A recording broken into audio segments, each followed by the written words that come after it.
So what we want to do here is minimize the average cost. Now we know that the production level where average cost is smallest is when the average cost equals the marginal cost. So average cost can be written as C of x over x, and our marginal cost is C prime of x. So now let's just take our equation here, put it over x, and that's going to be x to the second minus 6x plus 15. Now that is our average cost.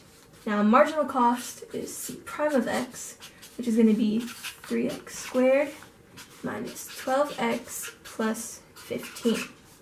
So, since the production level where average cost is smallest is when these two equal each other, we want to equal them out and then set it equal to 0. So let's take average cost first.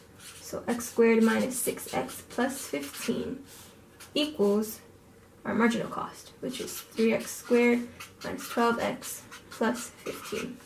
Now if you subtract 15 from either side, these two just cancel out.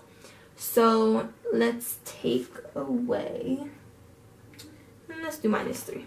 So minus 3x squared from each side. You're going to leave with negative 2x squared. And then after, if you add 12x to each side too, you are going to get plus 6x, I believe. Yeah, plus 6x. And now we want to equal that to 0 because this is basically the first derivative test. So what we can do is factor out a negative 2x from this. And then you're just going to have x minus 3 on the inside equals 0. Now you want to take each part, so this section equal it to 0, and this section and equal it to 0, and these will give us our x's. Now this one is just going to equal 0, so we can't really use that because we don't want our cost equaling 0. And this one will be x is equal to 3, which we want to work with. So because we did this, this should give us the amount of items that we need to produce. But to test it, we have to do the second derivative test. So let's do the second derivative test. We want to do C prime of x, which is going to equal 6x minus 12.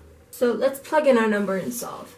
So you want to do C prime of 3 equals 6 times 3 minus 12.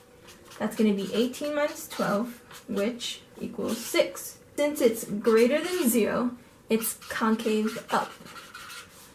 This means that the number 3 be a minimum value.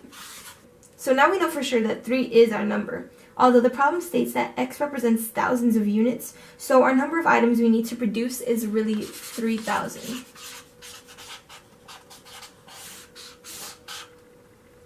So to find the minimum average cost, we just plug in our number 3 to the average cost equation. So it's going to be 3 squared minus 6 times 3 plus 15 is going to be 9 minus 18 plus 15, which is going to equal 6. But again, x represents thousands of units, so 6 really becomes $6,000. So the company has to sell 3,000 Pokeballs to minimize their average cost, which is $6,000.